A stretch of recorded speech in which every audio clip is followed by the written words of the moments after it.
Welcome to Andy Staples on 3. Happy Monday. Happy day after the roast of Tom Brady day. I don't think I can handle a roast of myself.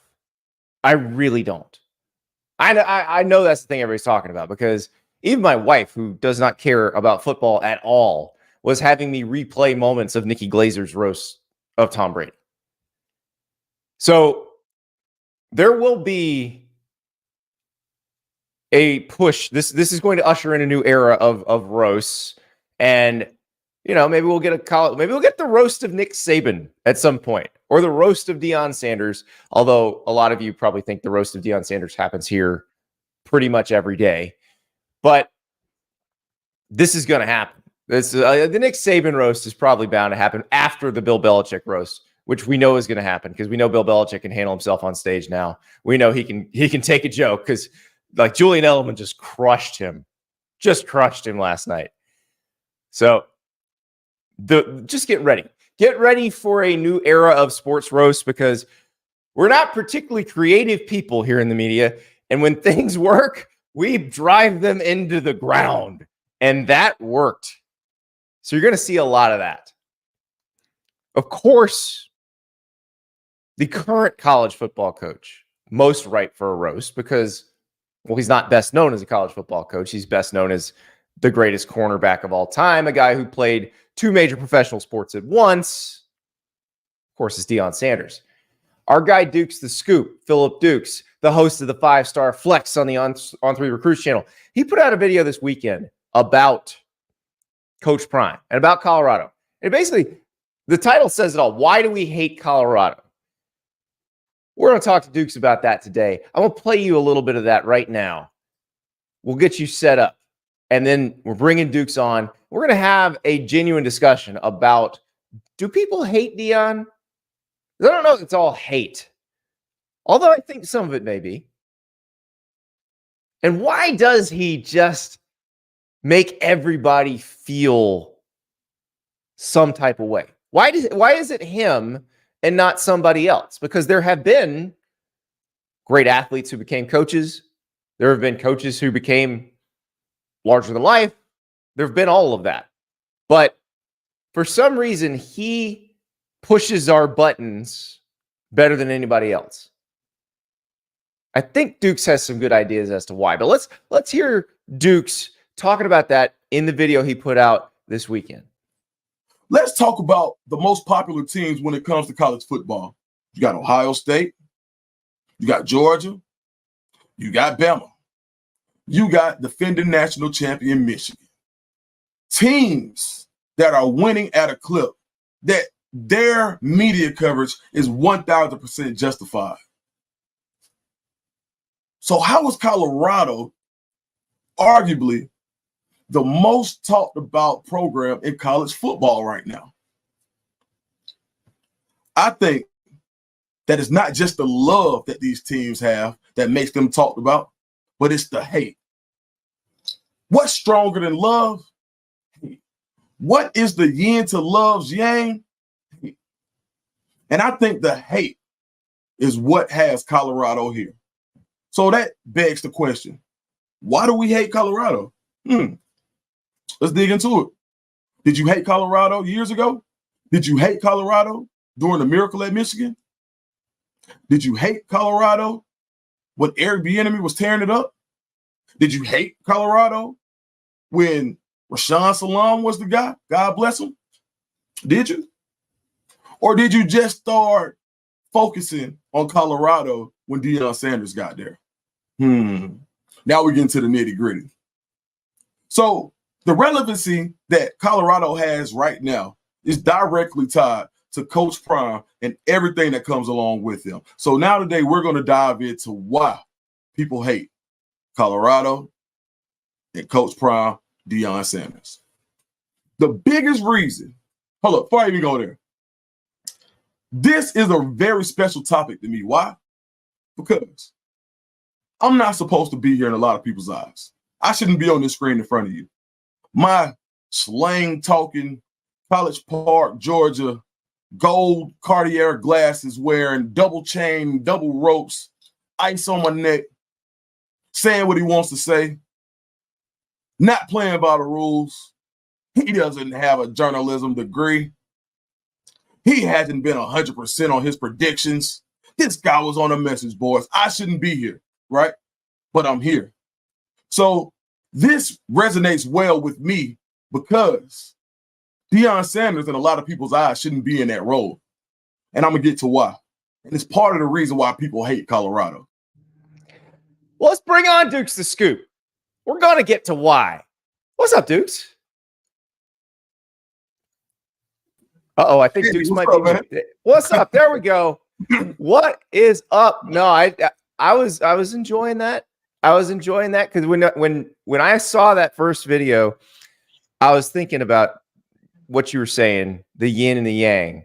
And I'm like, oh yeah. Why does everybody, every time I mention Notre Dame, just light up?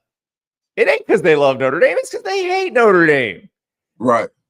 Yeah, and Colorado, same thing. Yeah, I mean, when you think about it, like, in my opinion, what else would you want? Why do people talk the way they talk and have so much conviction and passion? If you go and look at right now, the biggest thing on Twitter is Kendrick and Drake. And Drake, yep. And there are more people talking about or defending the reasons of why this other guy shouldn't win than why a guy actually win or won if it's over. So I think it's one of those things where I think people buy into their points of why they believe something, and if it's and if the point is contradictory towards love, then of course it's hate. It's politics, is what it is. We're not going to get into politics on the show, but I'm glad you brought up the Kendrick Lamar Drake beef. And if you're not aggressively online, you may not be aware that these two rappers are going back and forth, keep dropping diss tracks, aiming at one another. But somebody, and I wish I could give this person credit, but they put this out this weekend, and I thought it was really appropriate. They said, if you can't argue about who won based on the quality of the lyrics, or based on, like, we were just talking about the roast of Tom Brady, when we're trading diss tracks, it's really the quality of the burns contained within the diss tracks. So if you can't argue the merits of those, and it's just, I like this guy better, then don't want to argue about it, because that's all that is politics. That's my tribe versus your tribe. And I think you're right. It's with Deion Sanders, like, we try on this show to get into the merits of it. Like, here's what he's doing, we think is good. Here's what he's doing, we think is bad. But nobody wants to hear that. People have their minds made up about Deion Sanders. By the way, Kendrick won after, like, I think 6-16. Kendrick won. If we're even talking about this as a competition, it's not. I don't care one way or the other about either one of these people. It's not even close. So at least we settled that one. Right. I'm good with that. I can go with that. So, but with Deion, it is like he ignites this passion in people. And I got another clip from that video where you were explaining why. And I had not thought about it this way. And I really appreciate, because you grew up with like, you were in Atlanta when he was with the Falcons, like, you're a kid. So you were kind of ground zero for Deion. Like, I was in Florida when he was at Florida State, and we both got to watch him as kids. I think we both kind of felt the same way about him as a player, but I had forgotten how my parents felt about him as a player. Okay. And you reminded me of that. One of the biggest reasons people hate Colorado is because they cannot separate Deion Sanders, the player, from Coach Prime. There's a difference, and that works in his favor and against him. But right now, we're going to talk about why it works against him. See, Deion Sanders told the NFL that nobody was going to have enough money to pay him outright, that they were going to have to put him on layaway before he even stepped on the field. That's my kind of talk. But a lot of people don't believe in that type of talk. They don't believe in high stepping into the end zone. They don't believe in playing a game for the Braves and the Falcons in the same day. See, Deion Sanders was a different type of guy. He never marched to the beat of the traditional drum. Deion Sanders had MC Hammer, the biggest star in the world, on the sidelines. Where do you think Drake gets all that from? Every team that he's going to support. Ain't nothing new under the sun. He got that from Deion. That's what MC Hammer was doing. First time we ever saw it. Falcons were back in black. Too legit to quit. Deion all in the video. Hammer all on the sideline at the playoffs. Yeah. That was Deion. So for everybody, for every kid like me who loved that, who at College Park, Little League Field, Bill Badger Field, where legends are made, where we're high stepping into the end zone, where the first time we take the helmet off and we see that steam come off, it's not a bald head, it's not a fade, it's a bandana like Deion. So for the people like that, right? That's our kind of talk. But there's a whole another section of people who don't subscribe to that. That would be my parents. Right. And you're not supposed to talk like that. You can't show up the other team. Like, no. Like, right. I want Deion at the bottom of the hill telling the Clemson players to come down. Like, I was good with that. Like, I don't know. Yeah, I don't think I've told you this theory, but like, I don't trust corners or receivers who don't talk trash. Like, I think there might be something a little off there. Right. Like O-line, D-line, that's fine. You can be an introvert. It happens. Right. Like, I think Deion created all of this. I mean, it's to your point. It's hard to be on an island by yourself and perform without believing that you're 1,000% better than the guy in front of you. Mm-hmm. Okay. On the flip side of that, let's say you aren't better than that guy. Well, the only chance you have is to try to get in his head. So I understand what you say when you say, okay, you know what? Maybe a little trash talk can get it going. But Deion trash talk at a clip, and they say, I see something, Deion's arrogance as a player at work. I get it, right? And then as a player coach, it may be different. People don't feel like you should talk before you've done anything. And that's why people feel like Deion isn't the guy.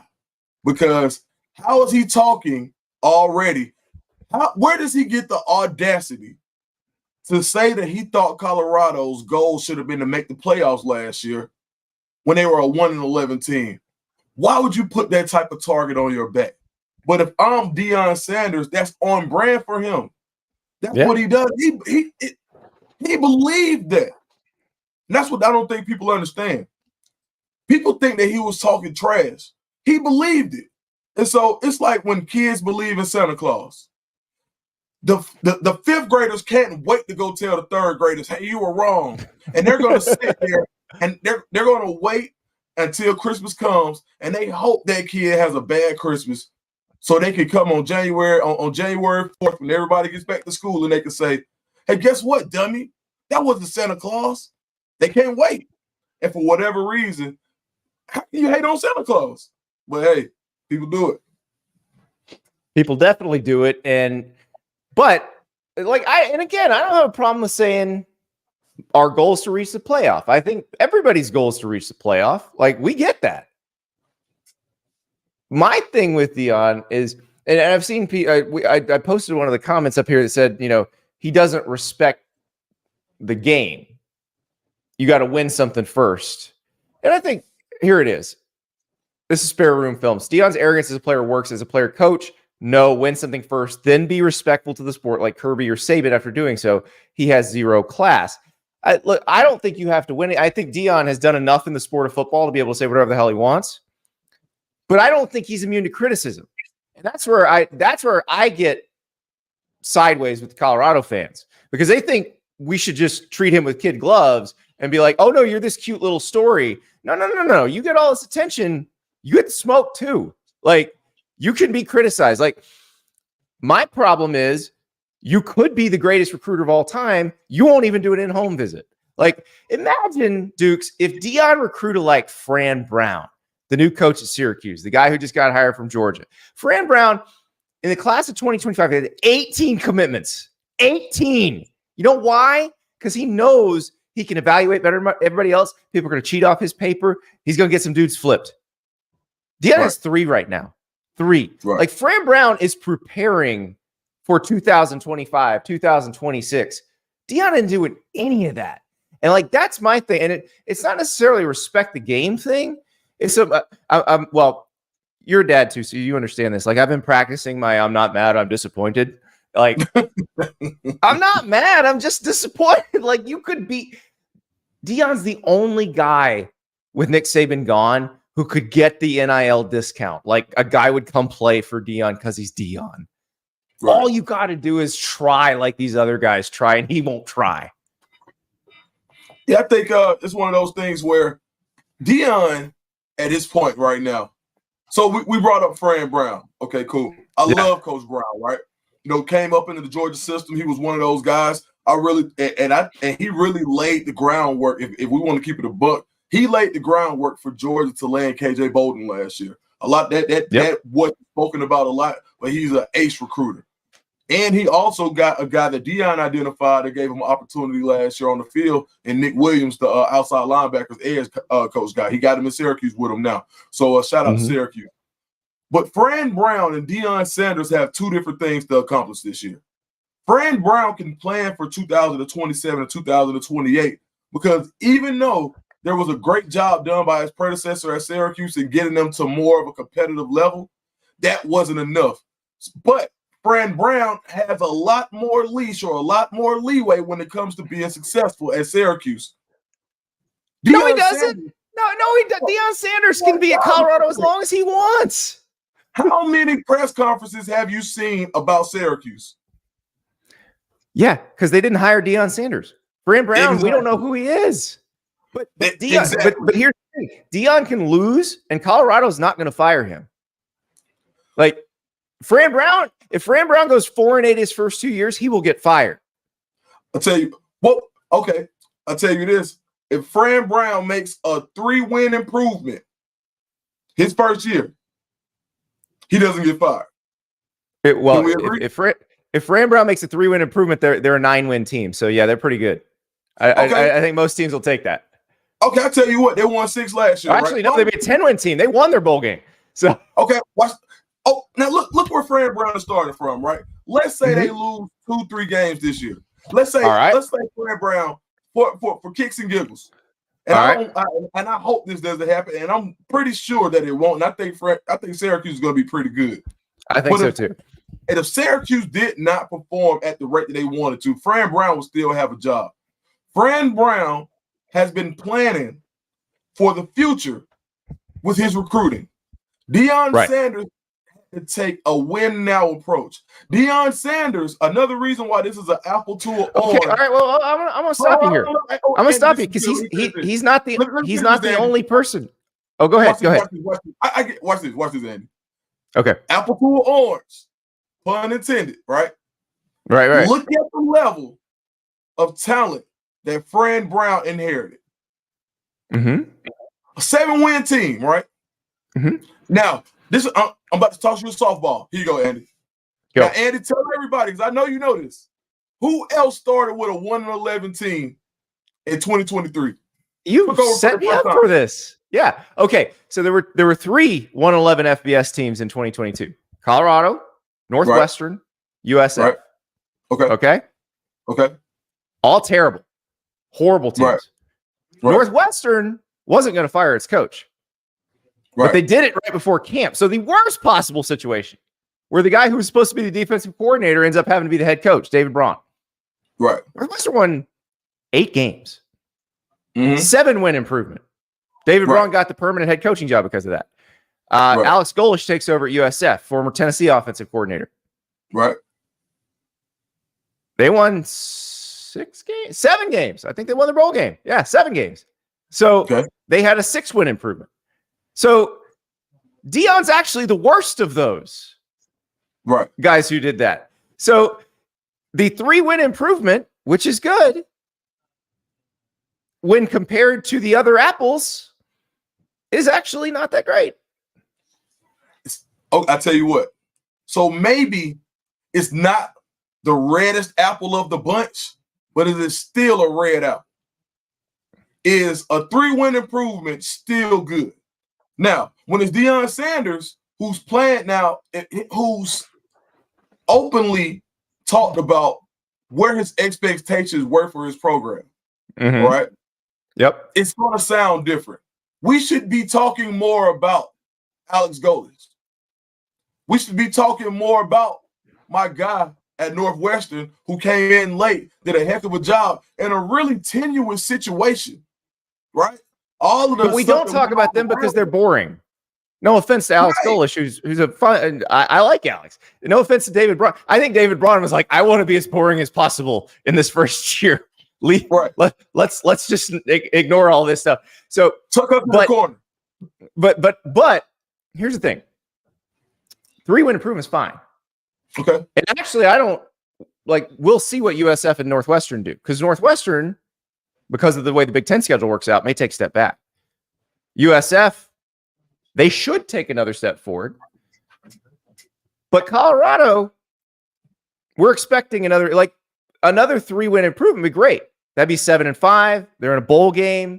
That would be exactly where they need to be.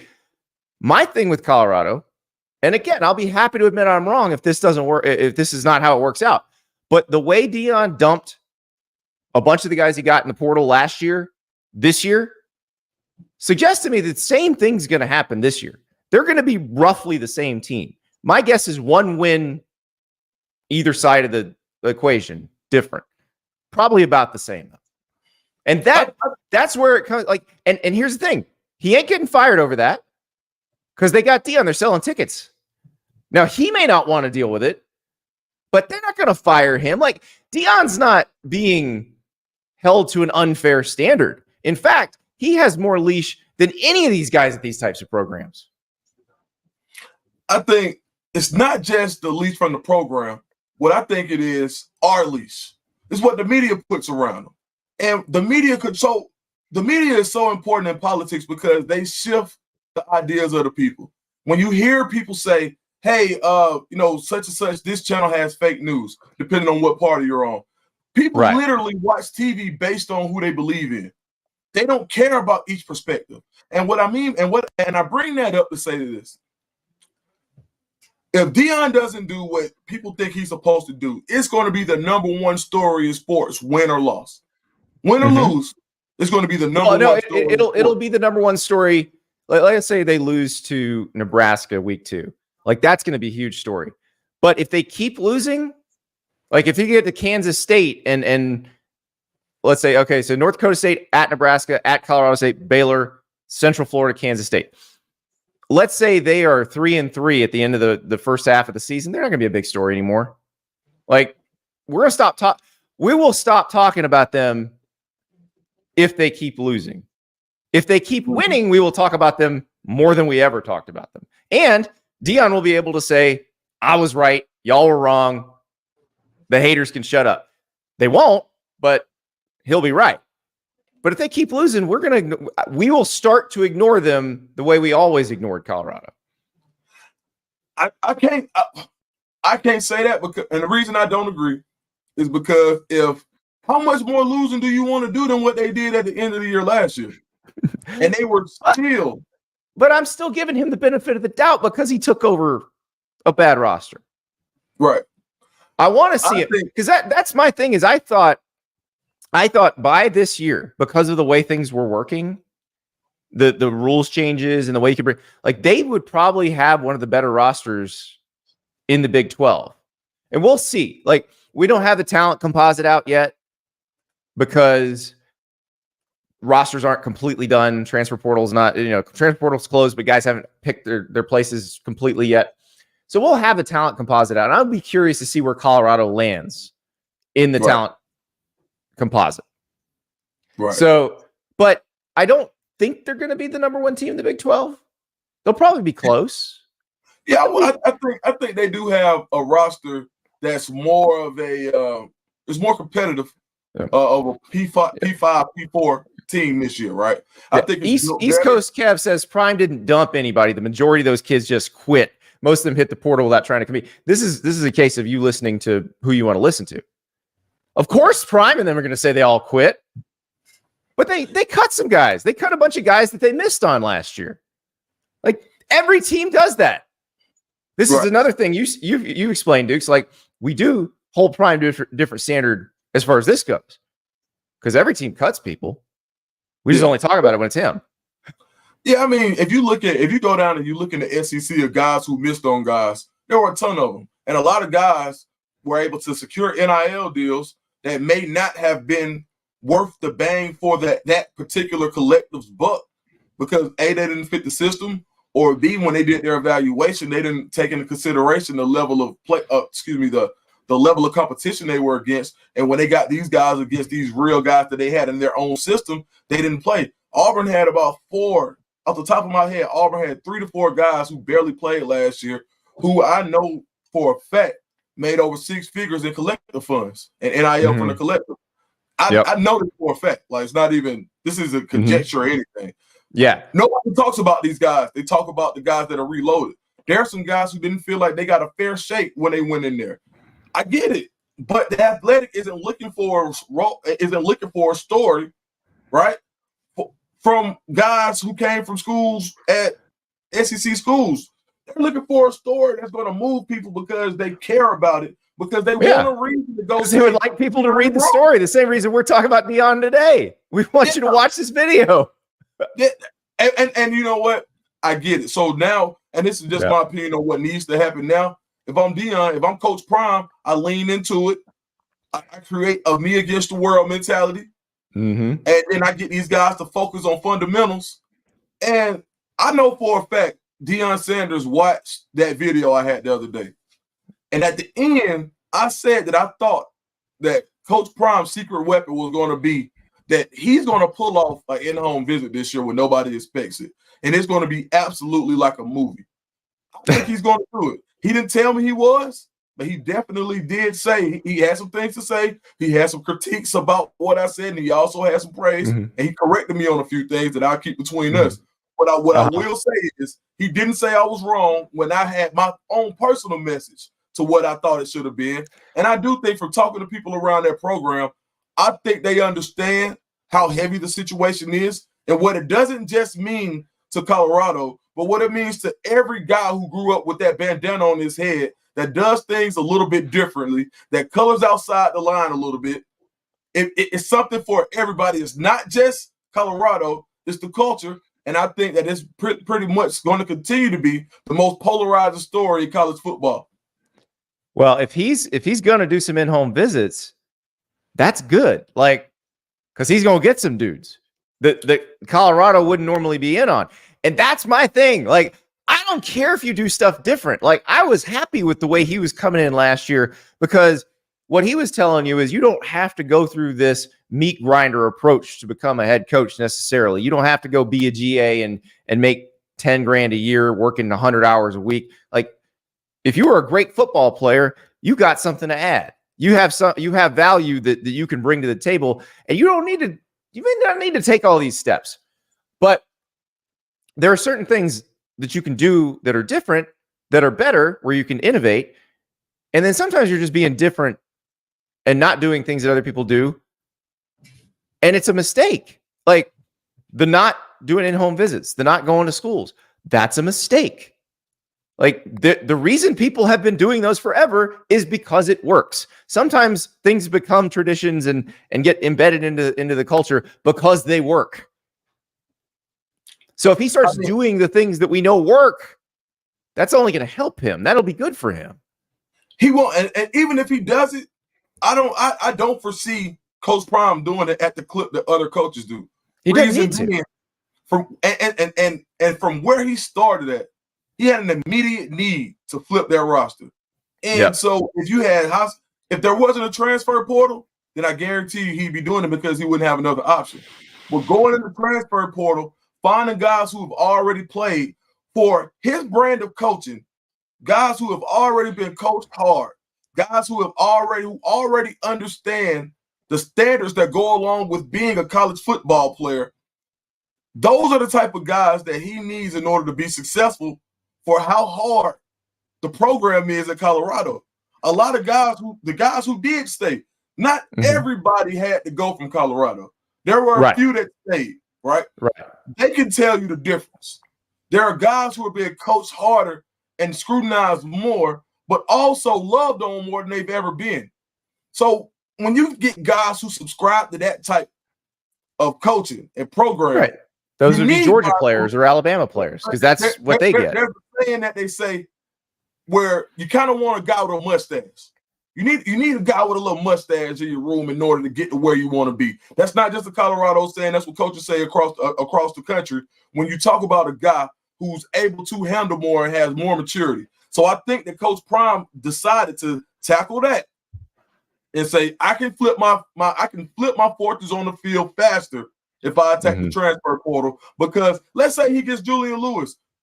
Julian Lewis could be committed to Colorado right now. How many wins does Julian Lewis help you get this year? None. And maybe not next year either as a true freshman. So yeah, no, I get it.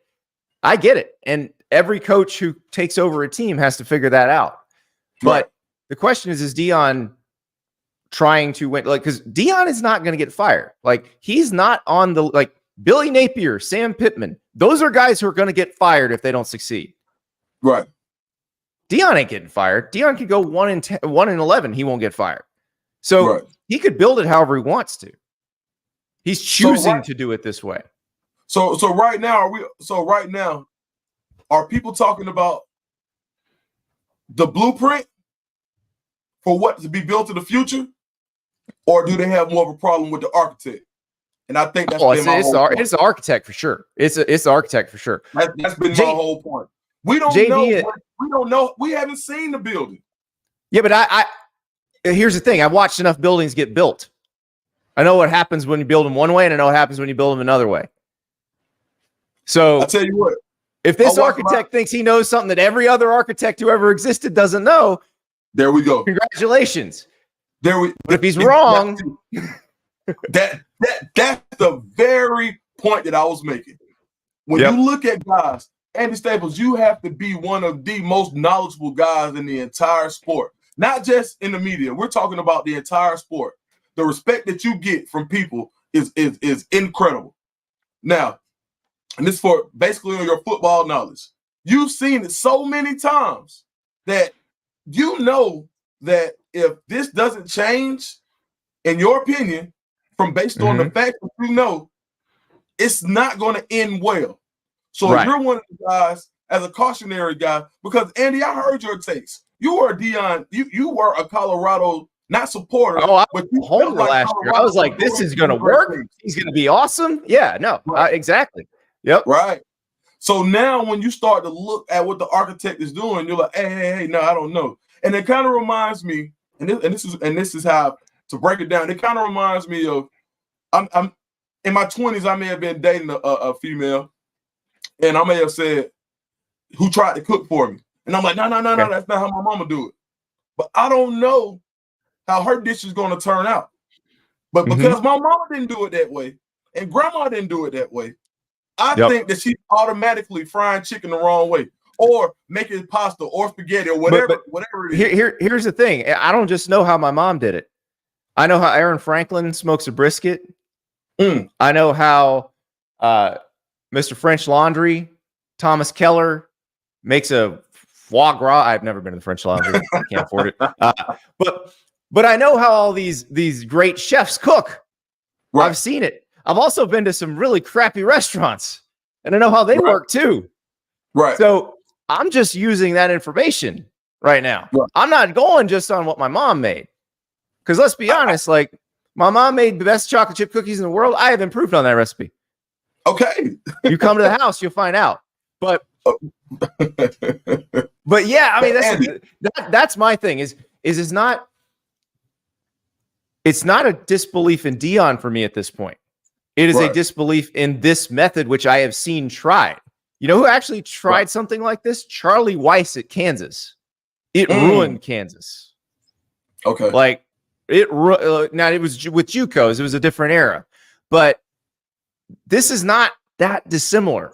The churn and all that. Now, fortunately, it won't ruin Colorado because now you can bring in as many players as you want every year. Like Kansas, you can only bring in 25. They got that in that roster hole. Like, that won't happen at Colorado.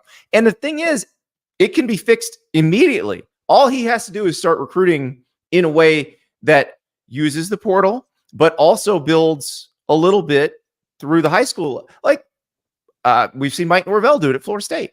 Like he's doing he's set the new blueprint of how you do it. Like get guys through the portal, start winning. Now you're getting better guys through the high school ranks. Like, we haven't talked much about his high school classes. In fact, I think probably the biggest story of Mike Norvell's high school recruiting is Deion flipping Travis Hunter away from Florida State. So but they had more top 200 guys at Florida State the last recruiting class than any year they've had since Jimbo Fisher left. Like that is a big deal. That helps them going forward, but it ain't like they've stopped in the transfer portal. So there is a model similar to what Deion's doing that works. It's just not what Deion's doing. So we have a comment here from JD that I've been sitting here looking at for the last 10 minutes.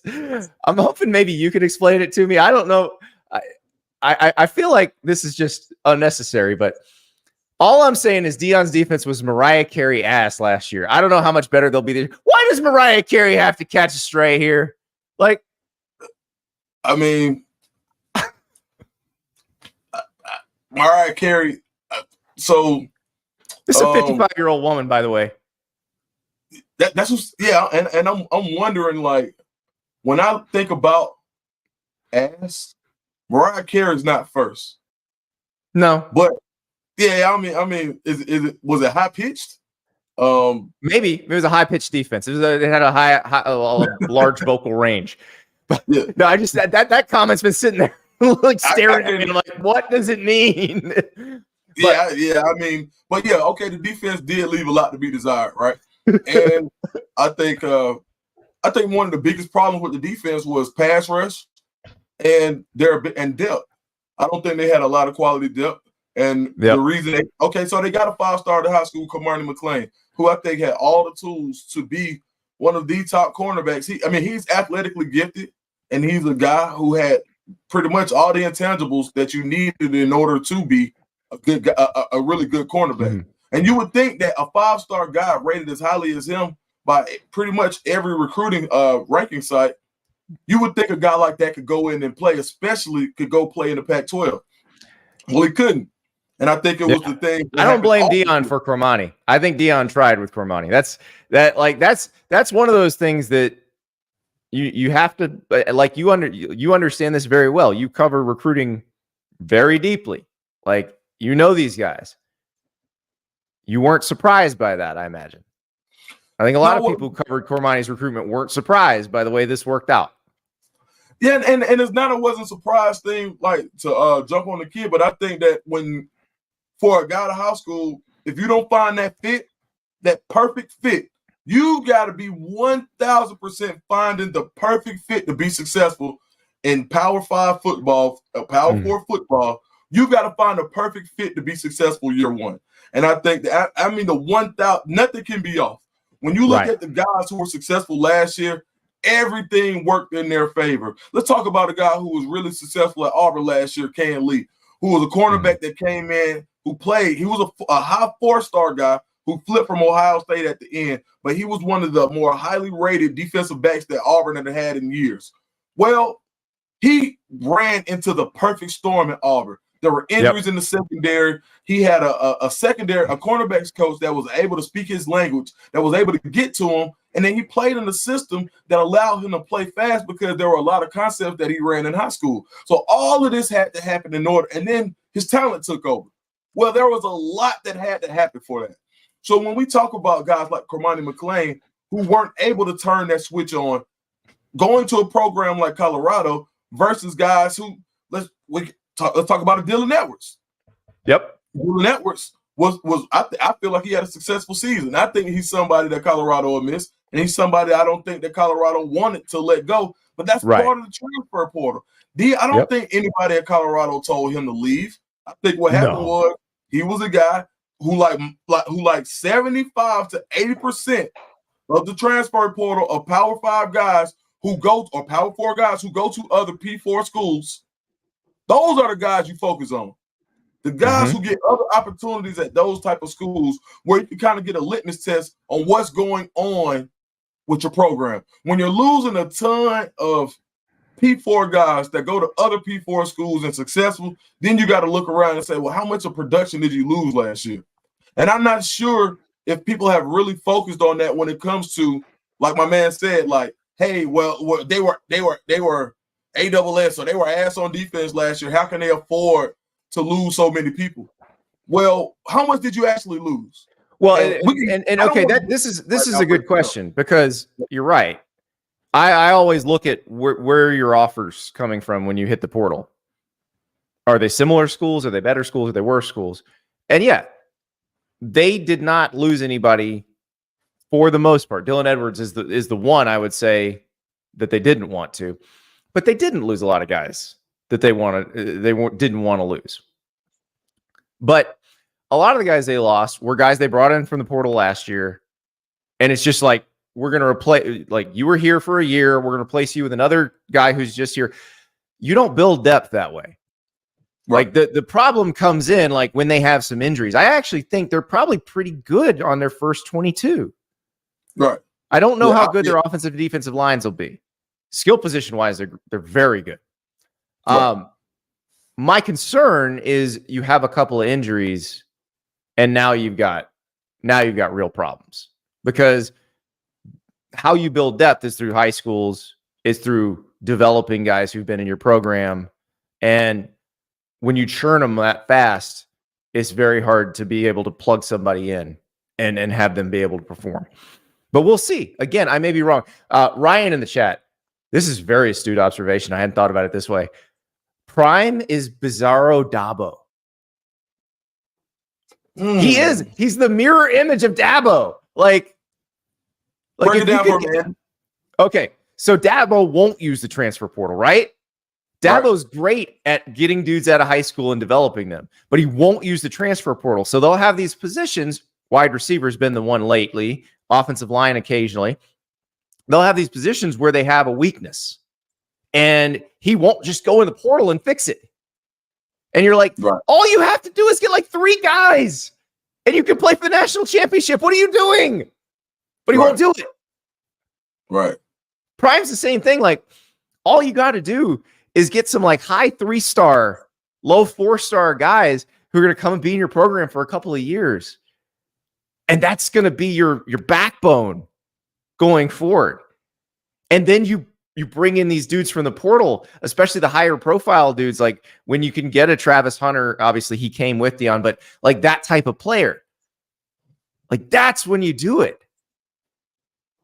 Yeah. If you could just be the happy medium between these two guys, you know who you'd be? Who you'd be? You'd be Mike Norvell. You'd be Lane Kiffin. I could go for that.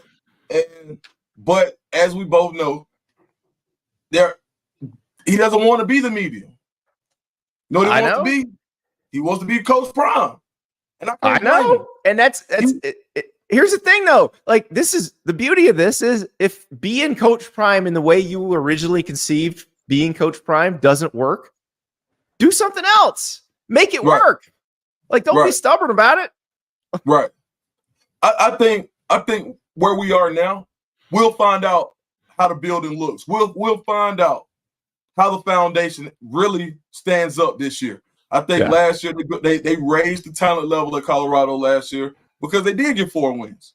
All right, maybe they didn't raise it as far as Northwestern raised it. Maybe they didn't raise it as far. And really and truly, how much talent did Northwestern add from that 1-11 team?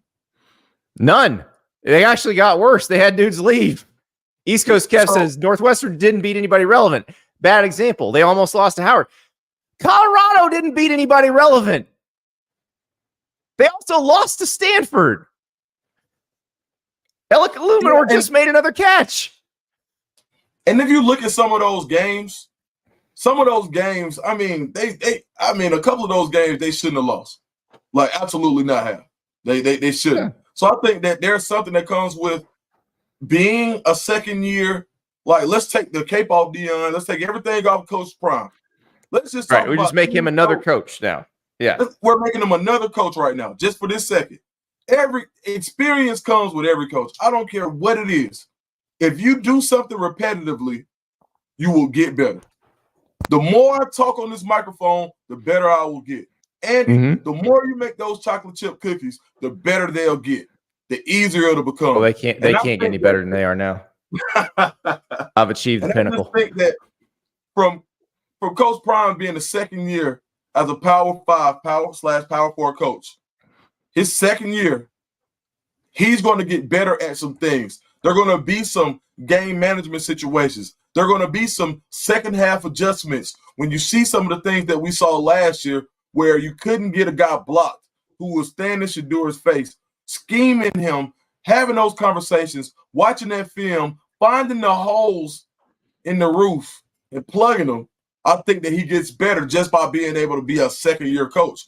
Now, this is just me, and I wouldn't care who it was. I think Hugh Freeze gets this. No, this is the same thing I said about Kirby Smart. Remember, like, Kirby Smart can't win the big one. After 2017, 2018, I'm like, the dude is new with this. He just started. And now we don't think about that anymore with Kirby Smart. He's been doing this a while. And then, it's a slippery slope because then they say, well, Deion shouldn't have had the job because what did he win to get the job? If Deion, he was the greatest cornerback of all time and he sold a bunch of tickets. And no, I see that's where I disagree with people. Like, I understand exactly why he's got the job. I have no argument with that at all. Like, nobody was talking about Colorado. Nobody was buying tickets to go see Colorado. They are selling out. Like, he has done what he was hired to do. Look at what he did at Jackson State. Now, I know they say, okay, well, it's HBCU football. But there are great coaches in the HBCU league. And they're all and Deion in the FCS had a great record. He did. So it's not like he's getting this job without merit, but he also got the job because there was everything that you get with him. If he was losing at Jackson State, he doesn't get that job. Period. No, he had to win there. Yeah. If he was a horrible coach, what if he goes 1-11 like he did? He could have went 1-11. He didn't. But nothing would have happened at that point because, again, he could go 1-11 this year. He won't get fired. If Deion doesn't win by year 3, I think they're going to have a serious conversation. I think he would leave first. I think he would leave before anybody would do anything to him because he is still like that's the part I don't think because there was a comment in the chat earlier about it's a results-based business. Yeah, but the results mean different things. Right. Deion fills up your coffers. Deion sells out your stadium. Right. And there's the comment from Crunch Time Sports Advantage Network. The method won't matter for Deion if the results aren't there. This is a results-based business. I disagree. Like, he will get more time than anybody else because he sells tickets. He keeps your athletic department flush. Like, he keeps you in the news. Like, we've spent 47 minutes talking about this today. Yeah. Like, we had other things we were going to talk about. I had Auburn questions. I can bring you back on later this week to ask you the Auburn questions I had for you. Like, because we still got to talk a little Penn State with Sean Fitz. But this is the power. This is the power. Talk to All TV. I'm not sure if this person's talking about the people in the comments or us.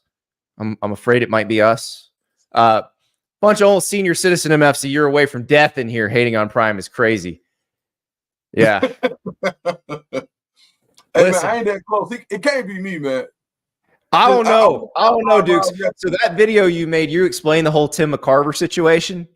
Yeah. If you don't know about Deion and Tim McCarver, you can Google it.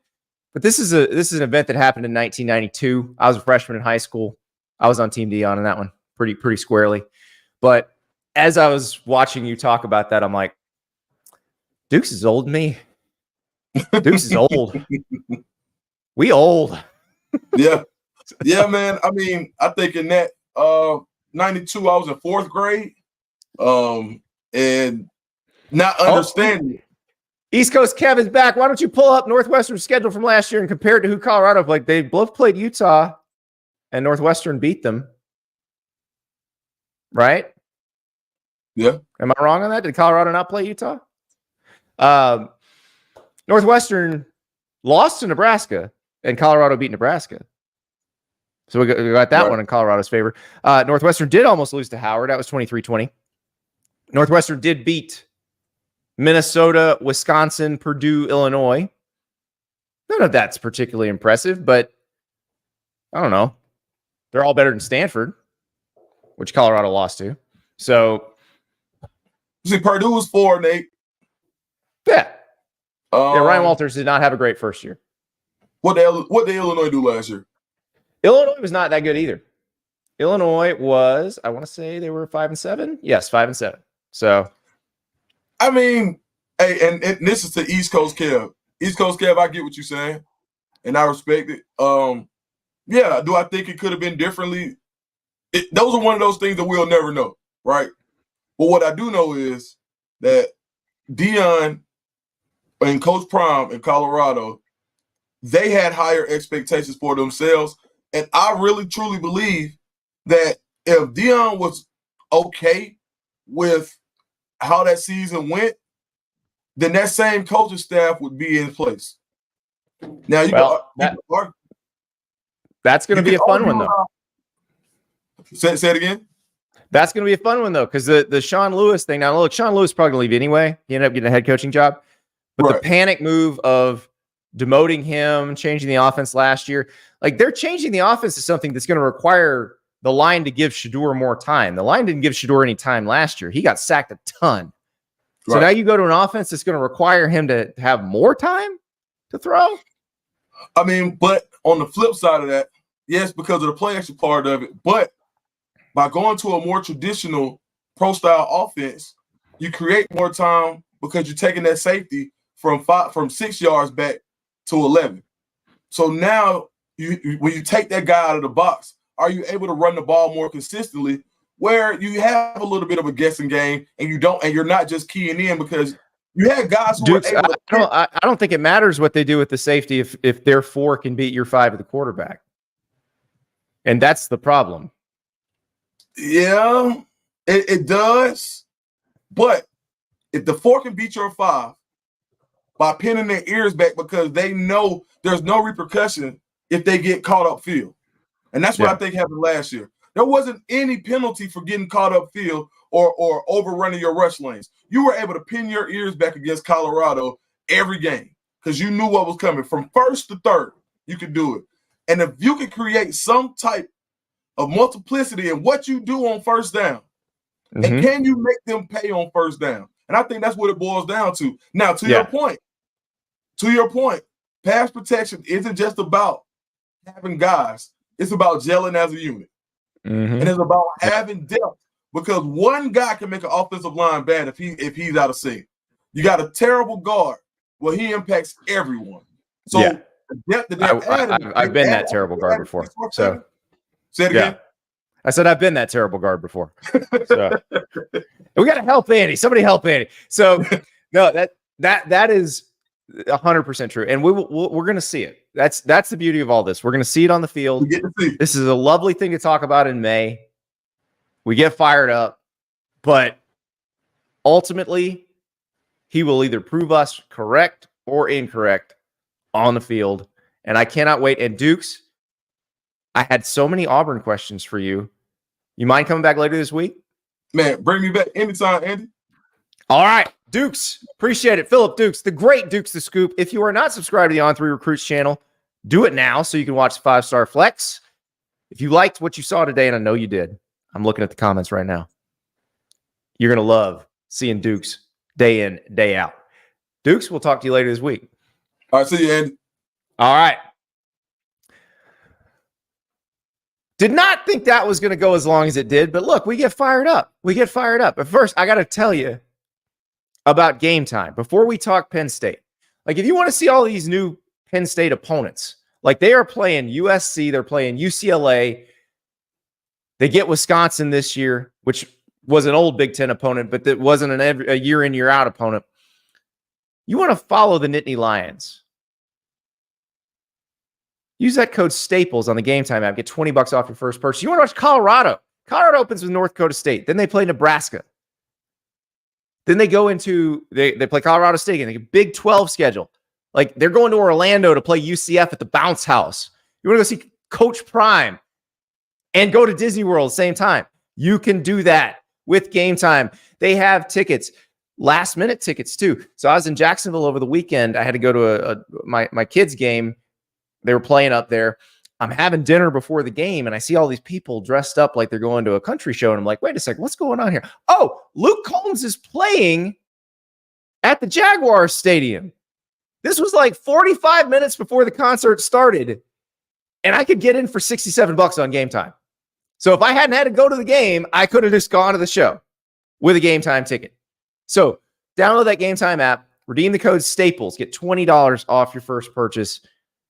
I'm telling you, it is the best way to get your tickets, especially last minute, especially when it's those highly sought after, sold out events. Go to Game Time, redeem code Staples, $20 off your first purchase. Now, the question I was going to ask Dukes about Auburn, and we're going to talk about this later in this week, is I have a thing that I say pretty often where I say this coach may or may not realize that their job is to win the national title. And I say that about places like Auburn, like Georgia, like Florida, like Texas. We made a list during Dear Andy the other day, and we were trying to figure out what is the list of these schools, who's on this list, who's in the group, like which coaches should feel that pressure. And I'm not just talking about from the fan base, I'm also talking about from the administration. So the one I couldn't kind of figure out, the one I just didn't know where to put, was Penn State. So we're bringing on Sean Fitz from Blue White Illustrated. I'm going to ask him that question because he understands that situation a lot better than most of us do. And so I want to see, like, what is the real pressure on James Franklin? Is it from the fan base, from the administration? How does that all work? So here is Sean Fitz. We welcome Sean Fitz from Blue White Illustrated. And I said we had to have Sean on the other day. We were doing the Dear Andy show, and I got asked to explain something I say a lot. And it is, I'm talking about a certain coach, and I'll say, this guy's job is to win the national title, whether he realizes it or not. And I said it a lot when Brian Harsin was coaching at Auburn. I've said it a lot about Billy Napier at Florida. And I realized those guys weren't about to win the national title, but their fans think they should be, and their administration tends to go along with that, and they'll fire coaches for that. And so we made a list, and I said, I got to have Sean on because I don't know if I should put Penn State on this list. Like, I think I know where the fans are at, Sean, but I don't think the Penn State administration is the type of group that's going to be like, well, your job's to win the national title. If you don't start making progress, you're out of here. Like, I don't get that sense. Am I off? I don't think from an administration standpoint, by the way, thanks for having me on again. Love the show. I don't think that from an administrative standpoint that Penn State's there. It's never been the ruthless cut 'em up type of, if you don't win this X amount of games, then you're out of the door. And, to be on James Franklin's side here, he has won X amount of games. He has won 11 games 4 times and 10 games last season, so it's to me, it's more about the currency changing in terms of wins. Like, with the playoff, it's very different than it ever has been. From an administrative standpoint, I don't think so. You look at what Penn State has done, and they've been through the muck. Obviously, after the Sandusky stuff, they've switched presidents, they've switched athletic directors. Pat Kraft there now, I think, is a big Franklin ally, and I think Neely Bendapudi, the new president as well. There's a lot more alignment, and that's something that James Franklin, and actually, if you talk to all the people in that building, it's easier to get things done. And for the longest time, Penn State has been an administrative bureaucratic nightmare in terms of getting stuff done. Joe Paterno was able to do what he could do, like in terms of making phone calls, making guys, just get the job done. Very few questions asked. Obviously, you have the Sandusky stuff, you have the post Sandusky stuff where they have to jump through all the red tape, and then there's more red tape at the other end of that. And then all of a sudden, it's very different. It's very different to get things done. You went through the facilities arms race, which I don't know if it's dead, but it's, it has moved to a different battlefield in terms of NIL. And, that was really hard for Penn State to deal with and navigate those waters. And of course, the money that comes with it. And now you find yourself sort of in a similar situation with NIL. And they're kind of struggling in terms of, finding the whales and finding the right people to foot that bill. And we can argue all the time about why the system is not the optimal system to get that done, to have fans pay that bill, which is not. But Penn State is still, struggling in that aspect. So I think from an administrative standpoint, they're better than they've been in a long time. And I think that that's okay. And that's in the right direction. They're pretty well aligned, but I don't think this is a situation where, if Bo Pelini wins only 9 games, he's out the door. This is not that situation. Well, and I've got some good news for you on the NIL front, because that House case settlement probably means all of this is coming under the umbrella of the athletic department. So Pat Kraft and company will be in charge of that from now on. And it probably will make that part easier. But I like that you pointed that out, because I'm not sure. I'm sure most Penn State fans understand this. I don't know that the average fan of somebody else who watches a lot of Penn State football on Saturdays understands this. The bureaucratic nightmare is the right way to describe it. Like, James Franklin lost a beloved director of football operations because they would not give the man a title, not extra money, just wouldn't put a title on his name. And like, now it seems like under Pat Kraft, they operate a little more similar to Michigan, Ohio State, the SEC schools on that front. Well, you came out of the Sandusky stuff, and it was the Penn State will do anything to win at football mantra, nationally. Right. That was the thing that they had to overcome. And because of that, you saw, I don't want to call it equality, but you saw Penn State draw back football in favor of some other things to make it appear as if football was not the king. This is college football. Like, this is why you have the show. College football is the cash cow. College football is king, and you have to treat it as such. And you got to treat it with NIL facilities and all that kind of stuff to pour in the money, to make the money to, Penn State's got a ton of varsity teams that they have to support with football. And I think that this administration is kind of on board with that. And I think that I'm not saying everything is in the past, because it's never easy with anything really, but everything is much easier than it used to be. Fewer phone calls need to be made, fewer papers need to be filled out, etc. And I think Penn State's kind of gotten past that win at all costs above everything, that they had to deal with in the last 10 years. Yeah. And the thing was that came from a very specific thing. They were not acting like that in terms of how they spent their money. And that's the difference. And now I will say, it seems like those schools I've had on my list, they have for a long time basically given the coach whatever the coach wants, and they expect results from that. So that might change the administrative view of things as they go forward. But also, it's a different world. Expanded playoff, expanded Big Ten, different schedules. I saw one of the sports books came out with lines recently for some different Penn State games. There looks like they're going to be favored against USC and favored against Wisconsin, and not that far off from Ohio State, which is, Ohio State may be the most talented team in the country. And that one kind of shocked me a little bit. There's such a base here in terms of like, you feel like if you don't win double-digit games, it's a failure. But also, there's that you feel if you don't make the playoff and win 11 games, it's a failure. It's very, like I said, the currency of wins has changed so much, especially here, because I'm not saying it's never good enough, but like when you lose, like coming out of the Big Ten East, when you lose to Ohio State and you lose to Michigan, pretty much every year for the last several cycles, it's going to wear on people. And that's fans, that's coaches, that's administrations, that's players, and that's, recruiting is going to, not take a hit for it, but it's going to pop up. It's going to be apparent. So I think that's really what you're coming against is like, I liken it to Clark Griswold at the Grand Canyon. He gets there. There's beautiful, majestic, the Grand Canyon. And you put your arm around Ellen and you look, okay, great. And we got to get to the next thing. It's the next thing. It's the playoff. It's the national championship.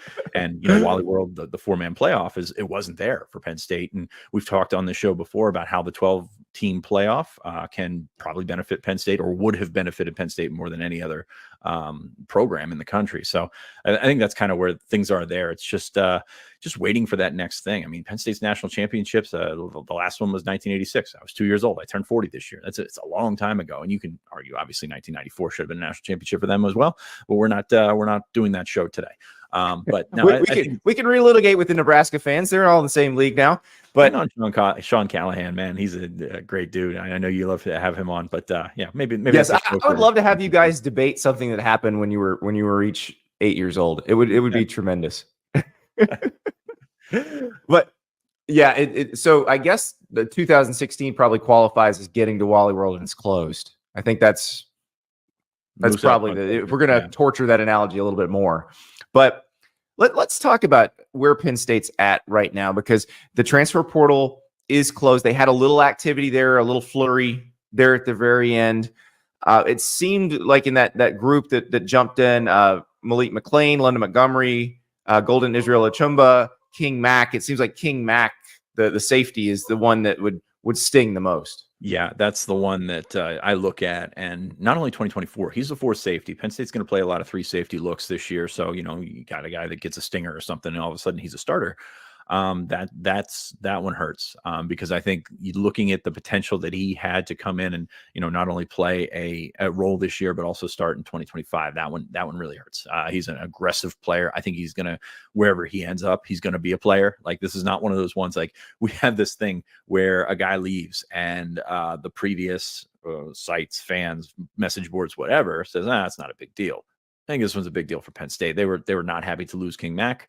It's a tough one. He's a South Florida kid, so like we're in Central Pennsylvania here. It's a long way from South Florida, and things are different here. And from a football standpoint, it's going to hurt Penn State. It's going to be tough to sort of visualize like why that move was made, but I think you'll see him land in a good program and be a really good player. I think the people who really follow Penn State closely understand that, and I think when people see a guy who didn't play, don't always understand how important that depth is, because it seems like that's where this era is hurting the good teams. Is it takes that depth away, where if somebody got hurt, that's the first person who would have been in. And like I look at Florida State's roster, and it is full of those guys from Georgia and Alabama, and like you wonder what's the injury for Georgia or Alabama that would really make that sting. And with Penn State, it's obvious. If they lose a safety, you go, oh, here's where King Mack would have been in.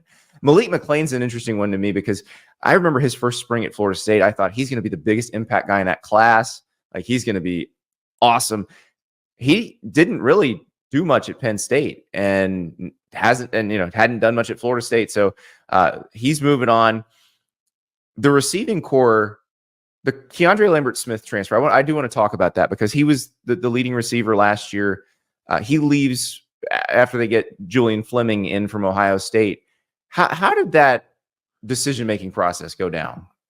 How much time we got? So Keandre has always been a case study here, like in terms of what we're looking at. Very physically talented. There's a lot that came along with it. As a number one receiver, kind of fizzled out during the end of the 2023 season. Just 3 catches in his last 4 games, I think it was, and that was tough. And then Penn State goes to the transfer portal, as we knew they would. Goes to the transfer portal, gets Julian Fleming. Fleming, I don't think he's a number 1 receiver at Penn State, but there's, it's kind of a shallow pool. Trey Wallace I think is going to be that guy. He's a really talented guy that just hasn't been able to be healthy.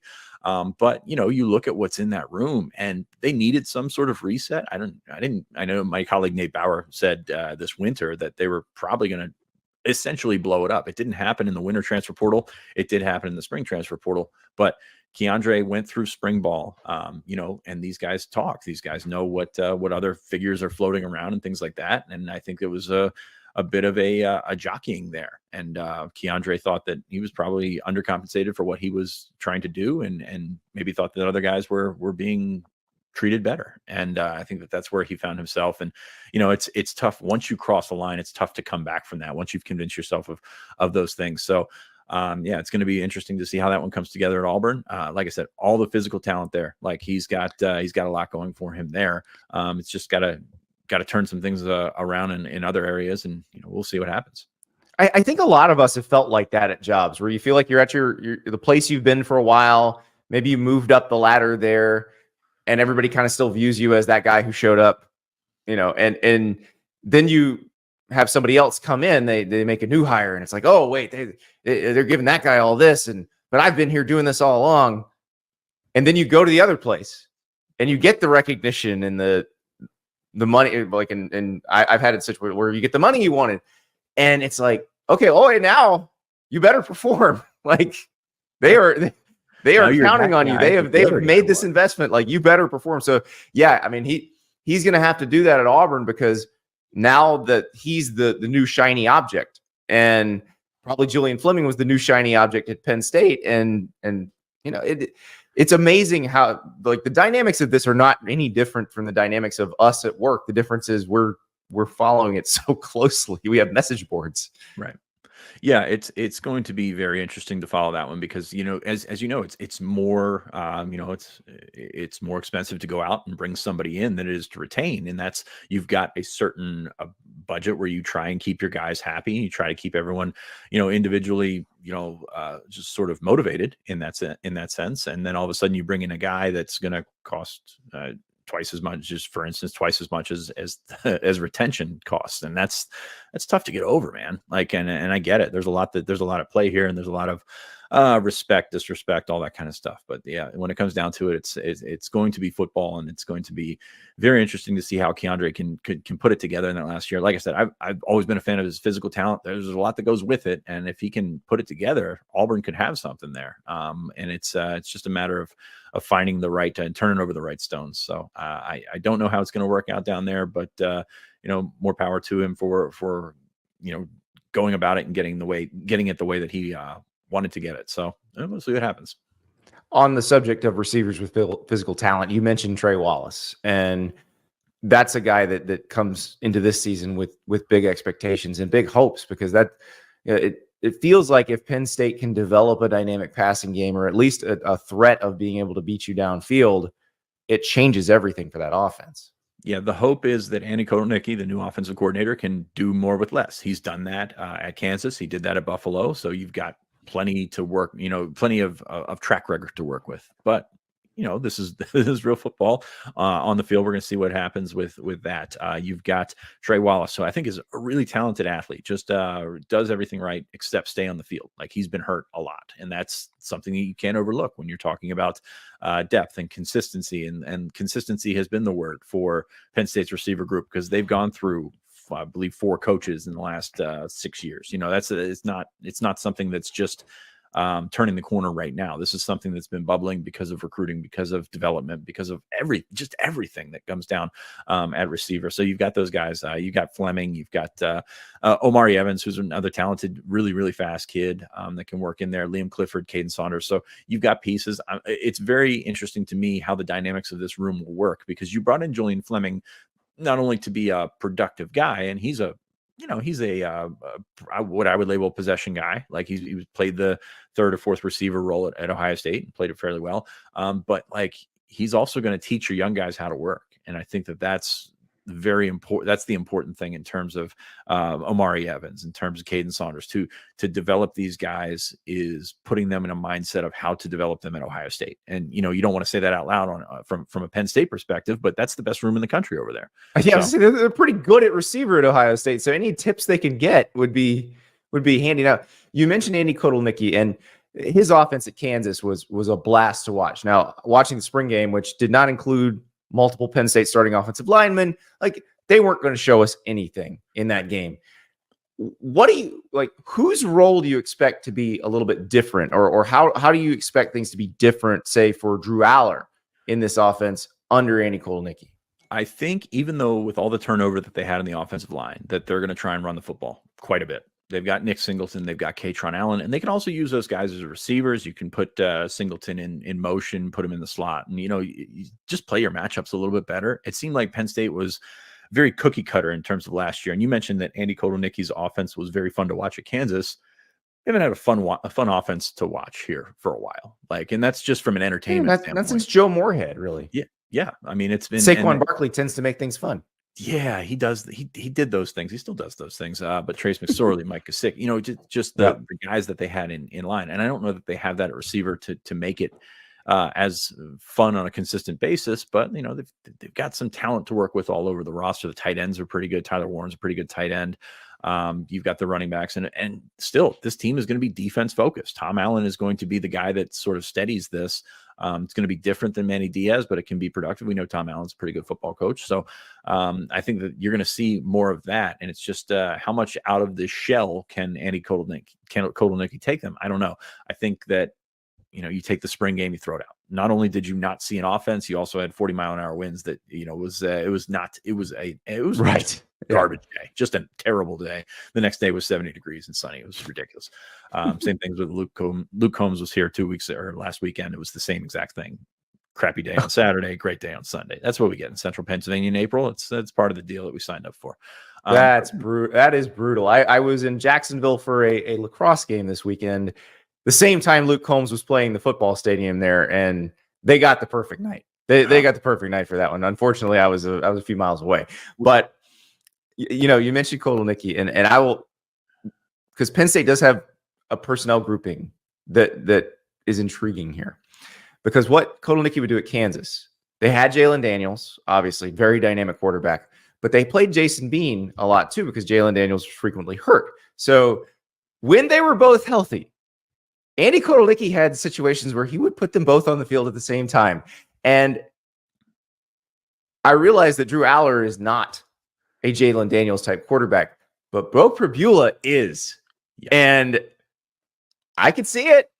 You definitely could see it. And I think Penn State fans, they're a little scarred because they tried to do that a couple years ago with Tommy Stevens in the lion position. And it was very interesting for a couple plays. And then it became the same thing. It was kind of like how the T formation evolved, and the T formation was deadly. And then all of a sudden last year, they kind of got stifled. So the evolution of the offense at Penn State seems to go up and then plateau, and then that's what you've had.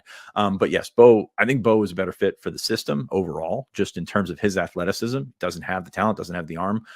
He has talent. He doesn't have the same arm talent that Drew has. But it's very interesting to see how that's going to work. And I think Penn State fans so scarred by that, as you often get. This is kind of the theme of our conversations here. Penn State fans scarred by X.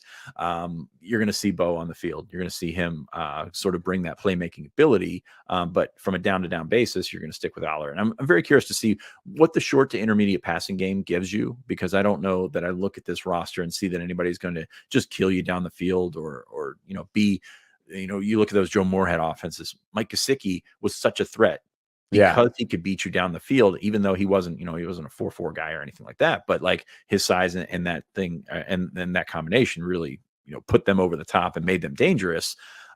So you're gonna have to find those guys. Is Tyler Warren that guy? I don't know. Is are any of those receivers that guy? I don't know. But I do think we see more in terms of a passing game with through the running backs that can make things work. Well, I cannot wait to see it. Sean, thank you so much. And now I know that Penn State does not have to be on that list.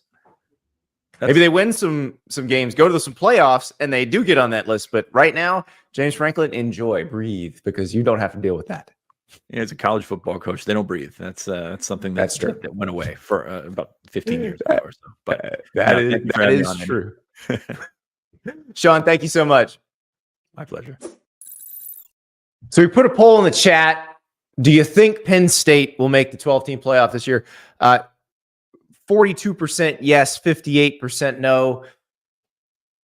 It's actually closer than that. Like if you go to the FanDuel odds, they're close to 50-50 in terms of it. You can bet on yes, they will, no, they won't.